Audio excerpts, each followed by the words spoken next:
출애굽기는 하나님이 자신의 백성들을 구원해 가시는 그 하나님의 구원의 손길을 보여주는 성경입니다. 뿐만 아니라 하나님께서 아브라함을 갈대아 우르에서 불러내실 때에 약속했던 것 가운데 하나가 땅에 대한 약속입니다. 땅을 주시겠다라고 약속했는데 그 아브라함에게 약속하셨던 그 땅에 대한 약속을 이제 하나님이 성취하시기 위해서 일하시는 모습을, 자신의 백성들을 준비시키는 모습을 기록한 것이 이 출애굽기의 성경입니다. 출애굽한 지 한 달쯤 되었을 때에 이스라엘 백성들이 애굽에서 가지고 나왔던 곡식이 떨어지게 됩니다. 식량이 떨어집니다. 여러분, 식량이 떨어졌을 때 이스라엘 백성들이 어떻게 행동했을 것 같습니까? 믿음이 충만해가지고 하나님, 홍해를 육지같이 마르게 하시고 우리를 건너오게 하신 하나님, 이제 우리에게 양식을 주십시오, 이렇게 기도했을 것 같습니까? 아니요. 그들은 그들을 인도하는 모세를 대적하고 하나님을 원망을 했습니다. 이 인간이라는 것이 얼마나 간사한 존재인지 이 출애굽기를 읽어보면 절실하게 깨닫습니다. 그런데 그뿐만 아니고 우리 자신을 보더라도 우리가 얼마나 간사한지 알 수 있습니다. 하나님께서 주신 것에 대해서는 당연하다고 생각합니다. 그런데 하나님이 주시지 않으면 막 속이 상하고 화가 나고 그렇게 되는 게 우리 사람입니다. 당장 먹을 양식이 없게 되자 구원의 은혜를 망각한 채 애굽에서의 생활이 좋았다, 그렇게 이야기합니다. 이 자유를 빼앗기고 노예로 살아가던 그때가 좋았다는 거. 왜 그랬겠습니까? 그때는 그래도 먹을 걱정은 안 했던 것 같아요. 그래서 이렇게 이야기합니다. 우리가 애굽 땅에서 고기 가마 곁에 앉아 있던 때와 떡을 배불리 먹던 때에 여호와의 손에 죽었으면 좋았을 것을. 그게 사람입니다. 그게 사람이에요. 그때는 진짜 힘들었는데, 진짜 그래요. 그때는 진짜 힘들었는데 지나고 보면 그때가 좋은 것 같아요. 지금의 상황이 더 나빠져 버리면 진짜 그 생각이 드는 거예요. 예수 믿고 나서도 내 인생이 안 펴지는 겁니다. 예수 믿고 있는데 내 인생이 더 힘들어지는 것 같아요. 그럼 사탄이 우리에게 어떤 마음을 주겠습니까? 예수 믿어도 별 볼 일 없다. 차라리 예수 안 믿을 때가 더 좋았지 않냐. 네 하고 싶은 대로 하고. 그 생각을 심어 준다니까요. 여러분, 어쩌면 이 이스라엘 백성들이 제 모습이고 여러분 모습 아닙니까? 조그마한 시린 앞에 마음이 무너져가지고 낙심 중에 불평의 말을 막 쏟아내던 여러분의 모습이지는 않습니까? 구원의 은혜를 망각하고 시리에 빠져있던 우리의 모습은 아니었습니까? 날마다 부어주시는 하나님의 은혜가 있었기에 우리가 여기까지 왔습니다. 그런데 작은 인생의 파도 앞에 주저앉아 있는 우리의 모습은 아니었는지, 하나님께서는 먹을 것이 없어서 아우성치는 이 이스라엘 백성들에게 다시 한번 은혜를 베풀어 주십니다. 어떤 은혜를 주시느냐? 저녁에는 메추라기로 이들이 고기를 먹을 수 있게 해주셨고, 아침에는 이슬이 마르고 나면 뭐가 내린다고요? 만나라는 것이 내려서 이스라엘 백성이 그것을 양식으로 삼을 수 있게 주셨습니다. 오늘이 2025년 추수감사주일입니다.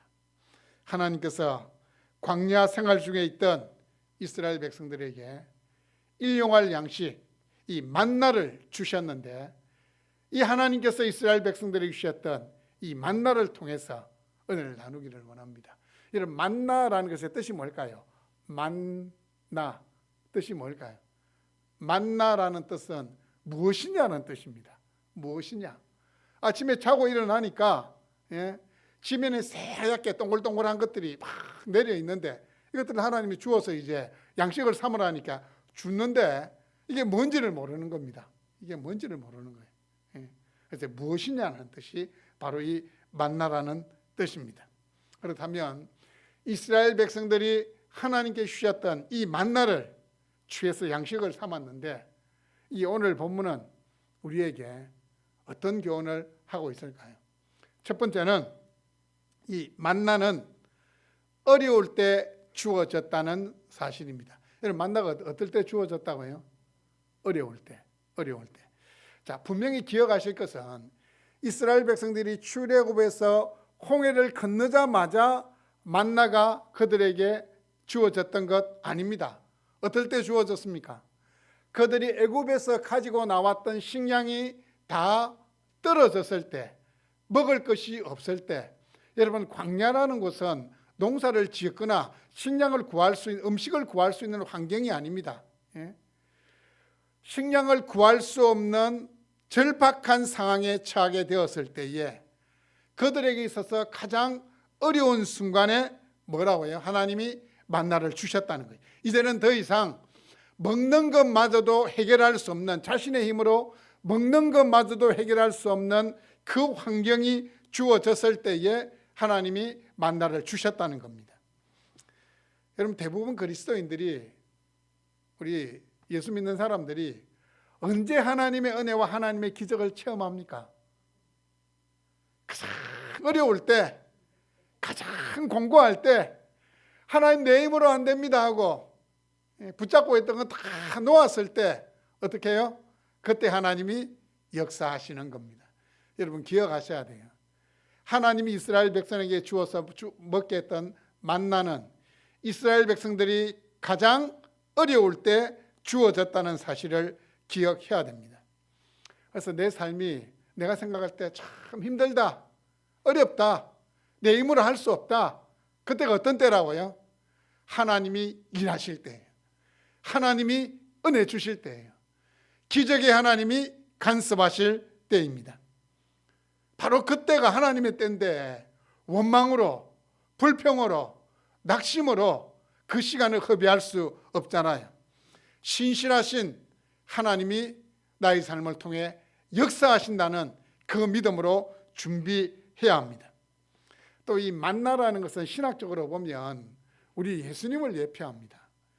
그래서 이 요한복음 6장 말씀에 보시면 예수님께서 오병이어의 기적을 행하신 다음에 뭐라고 말씀하시냐면 내가 하늘로서부터 온 생명의 떡이다 그랬습니다. 구약시대 이스라엘 백성들이 먹었던 그 만나가 뭘 상징한다고요? 우리에게 영원한 생명을 주신 우리 주 예수 그리스도를 상징한다는 사실입니다. 이스라엘 백성들은 눈에 보이는 그 만나 먹고 육신의 생명을 유지했지만 우리는 예수님으로 말미암아 어떻게 해요? 영원한 생명을 누릴 수 있게 되었다는 사실입니다. 35절 말씀을 보시면 이 만나라는 것은 가나안 땅에 들어가기 전까지 40년 동안, 몇 년 동안요? 무려 40년 동안 이스라엘 백성들에게 주어졌습니다. 사람이 사는 땅에 이르기까지 이스라엘 자손이 40년 동안 만나를 먹었으나 곧 가나안 땅 접경에 이르기까지 그들이 만나를 먹었더라. 약속의 땅 가나안 땅에 들어가기까지 하나님께서 만나를 주셨다는 것입니다. 이게 뭡니까? 하나님이 우리를 책임지시되 어려움에 처하는 그 순간 한 번뿐만 아니고 계속해서 우리를 책임져 주시겠다는 사실입니다. 시편 48편 14절에 보시면 이 하나님은 우리 하나님이시니 영원히 우리를 인도하신다. 그가 우리를 죽을 때까지 인도하신다. 이렇게 말씀하고 있습니다. 여러분, 걱정과 염려를 믿음으로 내려놓으십시오. 가장 어려운 시기에 여러분을 만나 주셨던 그 하나님께서 계속해서 여러분이 하나님이 되신다는 사실을 기억할 수 있기를 바랍니다. 두 번째로 이 만나는 공평하게 주어졌습니다. 뭐라고요? 만나가 공평하게 주어졌습니다. 자, 만나가 이 지면에 싹 내렸을 때에 사람들이 나가서 만나를 막 주워 담기 시작합니다. 사람의 눈으로 볼 때는 양이 다 달랐던 것 같아요. 그런데 집에 가서 데워 보니까 5명 있는 집에는 5 오멜, 4명 있는 집에는 4 오멜, 한 오멜은 2.3리터. 우리로 이야기하면 한 대 빡. 막 거둔다고 막 거뒀는데, 대충 막 거뒀는데, 집에 가서 데워보니까 한 명당 한 오멜씩 정확하게 주어진 겁니다. 이 만나를 거둘 때 한 명당 한 오멜씩 한 대 정도 이렇게 거뒀다는 것은 뭘 말하느냐? 하나님은 우리 모두에게 공평하시다는 것을 보여주십니다. 여러분, 하나님 공평하다 생각합니까? 마음이 섭섭하면 하나님 절대 공평하다고 느끼지는 않습니다. 여러분, 이 자녀들이 이렇게 태어나는 거 보면 성비가 맞지 않아요. 맞죠? 어떤 집은 딸만 3명. 그래서 속에 다른 집에는 아들만 3명 주시면서 나는 왜 그 아들도 하나 안 줍니까 생각하지만 전체적으로 보면 어떻게 해요? 같아요. 그럼 참 신기한 건 우리가 옛날에는 막 성별을 감별해가지고 여자일 때는 태아를 죽이는 살인을 저지를 그 하나님 앞 죄입니다. 저질렀는데 그렇지 않고 하나님 주신 대로 낳잖아요. 전 세계의 인구가 남자 여자 성비가 거의 비슷하게 나옵니다. 여러분, 이게 너무 신기하지 않습니까? 하나님이 이 모든 것을 주관하시기 때문에 그런 거예요. 나 혼자로 보면 불공평한 것 같지만 전체적으로 보면 공평해. 뿐만 아닙니다. 우리가 저 사람에 대해서 가진 것만 쳐다보는데 내가 가진 것을 생각 안 하는 거예요. 전체적으로 보면 공평하신 거예요. 여러분, 하나님은 우리 모두를 똑같이 대우하십니다.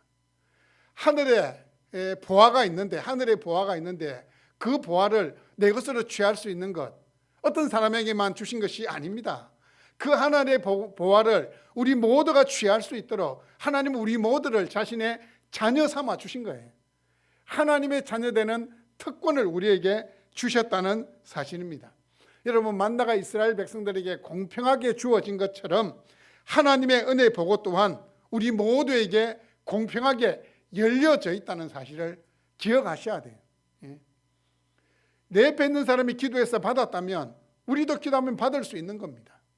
내 옆에 있는 사람이 어려울 때 기적의 하나님을 체험했다면 우리도 동일한 상황에서 기도하면 기적의 하나님을 체험할 수 있는 겁니다. 만나는 공평하게 주어졌습니다. 세 번째, 이 만나는 매일 아침 주어졌습니다. 언제요? 매일 아침. 중요한 건 매일 아침에 주어졌습니다. 매일 아침. 무리가 아침마다 각 사람이 먹을 만큼 거두었고 이렇게 이야기하고 있습니다. 아침마다. 자, 만나가 매일 아침마다 주어졌다는 것은 어떤 영적인 교훈을 이야기하는가 하면 하나님의 은혜라는 것은 매일 새롭게 체험되어야 함을 말씀합니다. 한번 은혜 받은 것에 안주하지 말라는 겁니다. 하나님의 은혜는 아침마다 새롭고 매일 새로운 것이 하나님의 은혜입니다.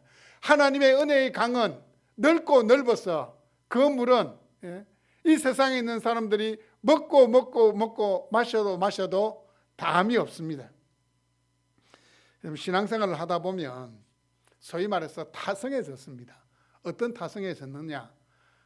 1년이 52주인데 한두 번 정도 빠지는 것은 괜찮지. 그렇게 생각을 합니다.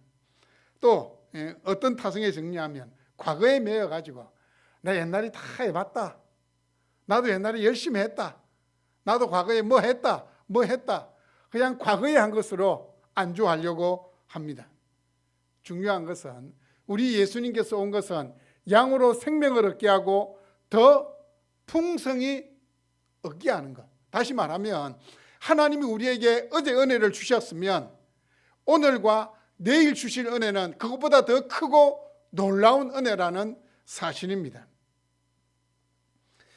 하나님의 말씀은 우리가 영의 양식이다 그렇게 생각을 합니다. 영의 양식이라 생각하는데 하나님의 말씀을 하루 이틀 3일 읽지 않고도 우리는 살 수 있습니다. 그런데 한 끼, 두 끼, 세 끼 하루 정도 밥을 먹지 않는 것도 우리는 어떻게 됩니까? 못 참습니다. 배가 고파서. 그런데 이 영의 양식인 하나님의 말씀은 40일을 장기간 금식하고도 아무런 문제 없이 살 수 있는 것이 우리입니다. 여러분, 하루를 말씀으로 시작하고 기도로 밝히는 것이 중요합니다. 매일의 삶 속에서 새로운 은혜를 부어주시는 그 하나님을 매일매일 만날 수 있기를 바랍니다. 매일 아침 만나가 그들에게 내렸고 매일 아침 그들이 만나를 거두었듯이 여러분도 그 하나님의 은혜를 매일매일 체험하셔야 되는 거예요. 왜냐하면 우리 하나님은 알면 알수록, 경험하면 경험할수록 더욱 위대하신 분이시기 때문입니다. 하나님은 오늘보다 내일을 위해 보다 위대한 계획과 풍성한 삶을 준비해 두고 계십니다. 그리스도 안에는 지혜와 지식의 모든 보화가 감추어져 있다 그랬습니다. 그리스도 안에 있는 이 지식의, 지혜와 지식의 모든 보화를 그러면은 이렇게 가져갈 자가 누구겠습니까? 감추어져 있으면 어떻게 해야 됩니까? 찾아내면 되는 겁니다. 찾아내는 사람이 가져가는 겁니다. 이스라엘 백성들이 만나를 거두기 위해 아침마다 진 밖으로 나갔습니다. 하나님의 은혜를 체험하기 위해 매일 첫 시간 은혜의 보좌 앞으로 나와야 됩니다. 아무것도 하지 아니하고 하나님 나에게 은혜를 주실 거다 천만에요. 하나님께서 우리에게 은혜를 주시는 방편이, 통로가 말씀과 기도입니다. 하나님 여러분 말씀을 들을 때에 하나님 여러분에게 은혜를 주십니다. 여러분의 마음을 감동하십니다. 그리고 그 말씀을 붙잡고 우리가 기도할 때에 하나님의 역사는 일어나게 되는 겁니다. 여러분, 바로 여러분이 앉아있는 그 자리가 하나님의 은혜를 체험하는 자리입니다. 하나님의 말씀을 듣는 바로 이 시간이 하나님의 역사를, 하나님의 만지심을 체험할 수 있는 시간입니다. 그 기대감을 가지고 예배로 나와야 됩니다. 히브리서 4장 16절을 보시면, 그러므로 우리는 긍휼하심을 받고 때를 따라 돕는 은혜를 얻기 위하여 은혜의 보좌 앞에 담대히 나갈 것이니라 라고 말씀하고 있습니다. 마지막 네 번째, 이 만나는 받은 은혜를 간수해야 된다는 사실을 보여줍니다. 뭐라고요? 받은 은혜를 어떻게 하라고요? 간수하라, 간직하라. 자, 우리가 읽지는 않았지만 23절과 32절 말씀에 보시면 만나를 간수하라는 명령이 두 번 나옵니다. 만나를 간수하라 두 번 나옵니다. 이 첫 번째 간수하라는 명령은 안식일을 위하여 6일째 되는 날 배로 거두라고 말씀을 하고 있습니다. 뭐를 위해서요? 안식일을 예비하기 위해서. 옛날 구약의 백성들은 안식일이 되면 아무것도 하지 않았어요. 일을 하죠. 자신의 생계를 위해서 일을 한다거나 돈을 번다거나 전혀 아무것도 하지. 그날은 온전히 하나님을 예배하고 육신의 안식을 취하는 날이에요. 우리 적어도 70년대, 80년대, 1990년대까지만 해도 우리도 그랬어요. 주일에는 돈을 써서도 안 되고 어디 가서 어디로 출타해서도 안 되고 자신의 생계를 위해서 일을 해서도 안 되고 가게 문도 닫아야 되고 주일을 그렇게 우리가 지켜왔습니다. 안식일을 위해서는 6일째 되는 날은 2배로 거둘 수 있도록, 이 만나를 2배로 거둘 수 있도록 하나님이 허락해 주신 겁니다. 이 명령은 이스라엘 백성들이 이 만나 자체가 하나님의 은혜로 주어진다는 사실을 보여주기 위함입니다. 항상 구원의 기쁨과 감격을 기억하며 은혜 받은 백성답게 감사하는 삶을 살라는 것입니다. 하나님께서 만나를 안식일에 주시지 않는 것은 인생은 하나님의 은혜로 산다라는 사실을 다시 한번 깨닫게 하는 실물 교육입니다. 하나님의 은혜가 없이는 안 된다는 것을 보여주기 위해서 6일째 되는 날은 2배로 거두게 하십니다. 이 두 번째 간수하라는 명령, 이 32절에 나오는 이 두 번째 간수하라는 명령은 받은 은혜를 자신만을 위해서 간직하는 것에 그치지 말고 자손들에게 전수해 주라는 것입니다. 하나님께서는 출애굽 세대뿐만 아니라 그 후의 자손들에게도 모든 인생은 하나님의 은혜로 살아가는 것을 보여주기를 원하십니다. 하나님께서 베풀어 주신 은혜는 1차적으로는 누구를 위한 것입니까? 나를 위한 겁니다. 하지만 2차적으로는 다른 사람을 위해서 증거되어야 됩니다. 여러분, 특별히 우리가 자녀들에게 물려줄 수 있는 가장 큰 유산이 뭡니까? 가장 큰 유산이 뭐예요? 그 믿음의 유산입니다. 신앙을 물려주는 겁니다. 하나님 중심으로 살아가는 그 신앙을 물려주는 겁니다. 여러분, 자신의 인생 여정 동안 함께 하셨던 하나님의 특별하신 은혜들을 자녀들이 깨달을 수 있도록 전수해 주어야 합니다. 자녀들에게 위대하신 하나님에 대하여 간증할 수 있어야 됩니다. 전능하신 하나님에 대하여 나눌 수 있어야 됩니다. 여러분, 친구들에게 여러분이 만난 예수님에 관하여, 여러분의 삶을 신실하게 인도하신 하나님에 관하여 이야기하신 적이 있습니까?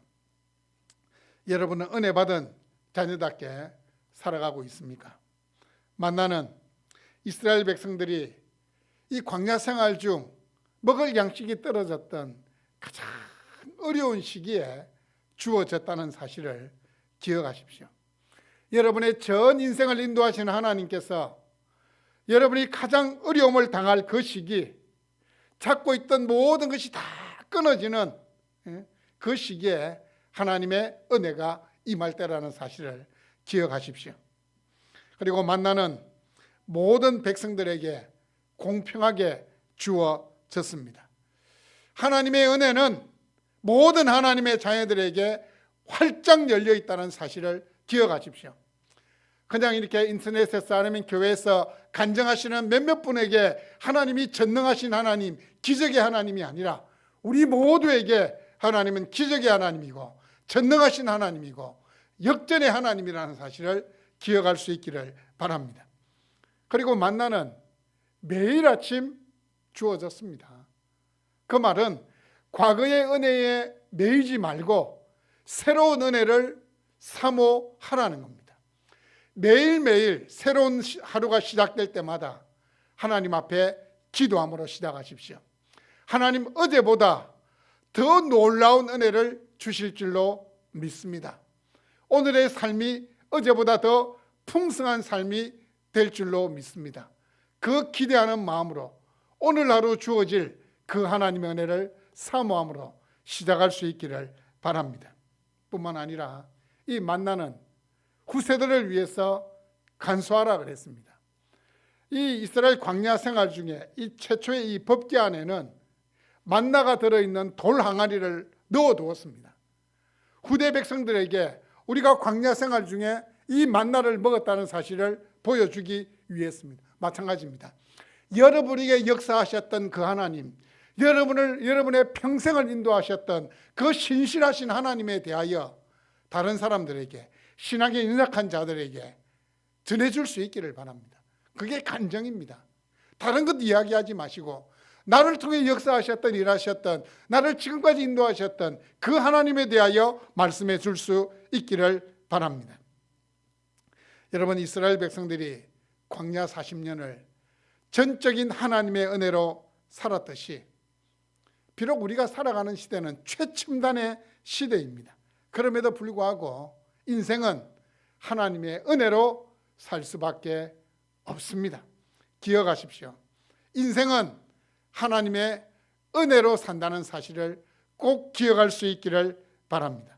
사랑하는 여러분, 이번 한 주간 은혜로 사는 인생이 어떠한 사람인지를 보여줄 수 있는 여러분이 될 수 있기를 주님의 이름으로 축복합니다.